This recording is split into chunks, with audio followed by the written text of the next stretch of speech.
95.1 FM, AM 1080. He's been a part of the family for as long as he's been alive. Not that you're done, but that's kind of a relief. If you have any questions or complaints, especially complaints, please go to Karsten. We don't take care of those. John, Daniel, thanks for coming in. 95.1 FM, AM 1080, KYMN, Northfield. As we'd mentioned, talked about quite a bit this morning, Northfield seems to be just the music capital of small-town Midwest, certainly in Minnesota. We have so many things that are going on. Another festival this weekend with the jazz. We talked about that last hour. The Vintage Band Festival is coming up, and also another event called the Backyard Bash Music Festival. And we have a few people in, actually, to talk about it. Brothers Sean and Daniel Medins, and also Karsten Singh from KYMN Radio. Guys, thank you so much for coming in. Yeah, thank you for letting us. We appreciate it. All right. Now, you have, I talked to Sean before, and you have a long history of music yes, sir. In Northfield. And I'm presuming, Daniel, you do as well? Yeah. I mean, he's been a part of the family for as long as he's been alive, so... like unofficially always part of the band, but he started playing about how many years ago, Dan? 2017 when Backyard Bash started. Yeah. All right. And also Karsten Singh. Now, Karsten, Karsten is one of our sales representatives here at KYMN Radio. Do you have a musical inclination? Yeah, I was a singer in the choir okay. for a long time. All right. And a friend of the family. Indeed. That might be have to I've work been close. to multiple events at their house. That is very true. All right. Let's talk about the Backyard Bash. You mentioned that you've done this before. Yes, sir. I was unaware of it. Tell us about it. Yeah, so a long time ago, we just kind of had this vision of starting a music festival in our backyard because we live out in the country, on the countryside of Nerstrand, which is where it's held. And one day, my oldest brother, Peter's like, let's just try and let's get it going. And so the first year was a little rough. We played on the back of like a hay trailer with some hay bales as our backdrop.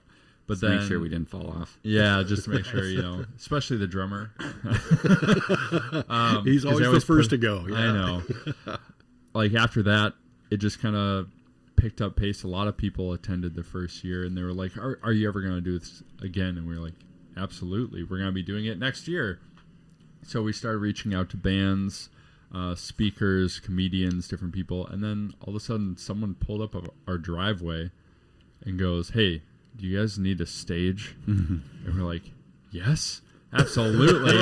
So they provided us with two legitimate huge stages to be able to switch between. So now throughout the day, we have two stages going kind of back and forth to be able to enable setup on one while one band is going.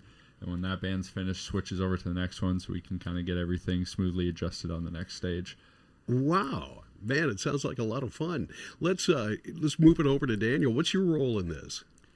In the past, we did interviews, but I kind of wanted to be out there while people were playing to hear what was going on. So we kind of went from that. And so now it's just set up and making sure everything runs smoothly.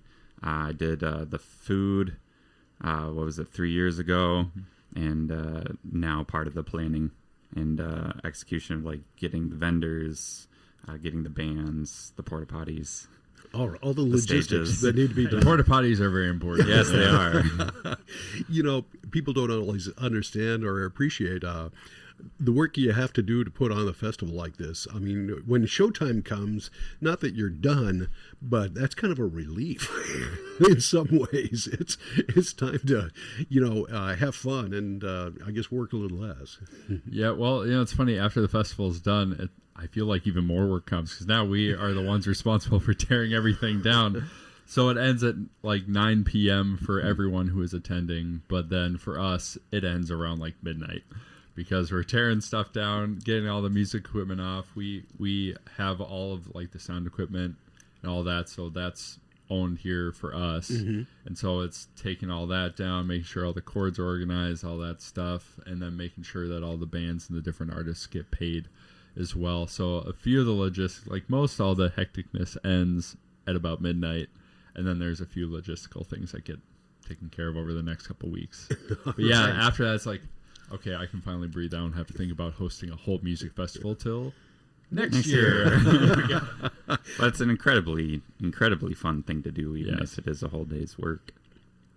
All right, Carson, what is your role in this?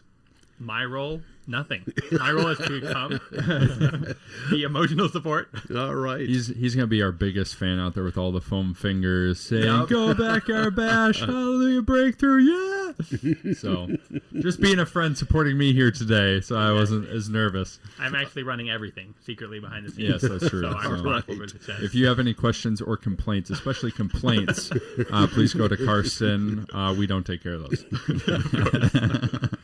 Once again, Sean and Daniel Medin are putting on along with other people, are putting on the Backyard Bash Music Fest. It's coming up October 5th. October the 5th.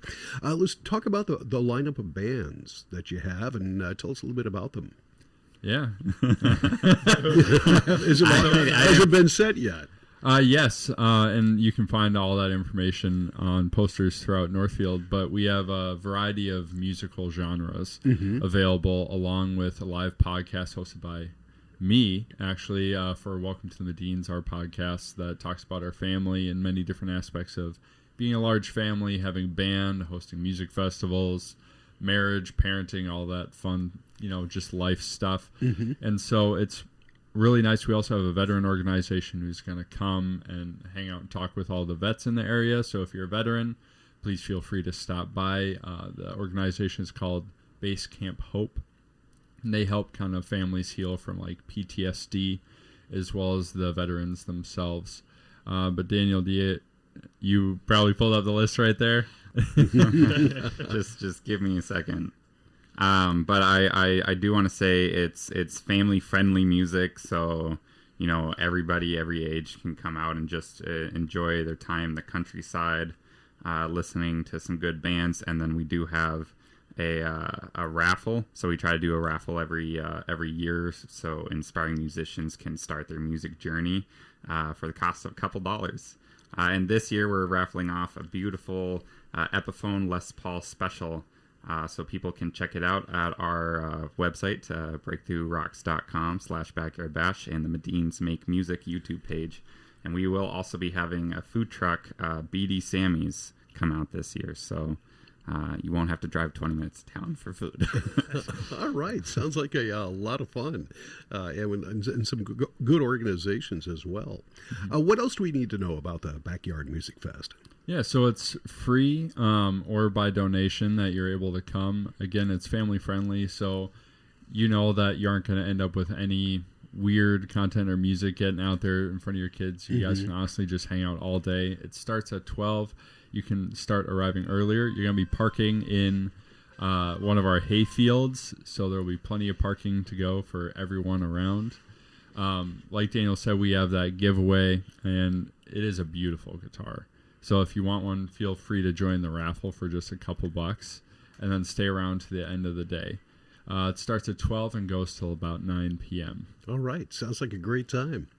Guys, we want to thank you so much for coming in today. Much appreciated. I'm sure we'll hook up with you before the event again. Yes, sir. All right. Sean, Daniel, thanks for coming in. Karsten, thanks for sitting in with us. Of course, happy to be here. Once again, the Backyard Bash Music Festival is coming up in early October.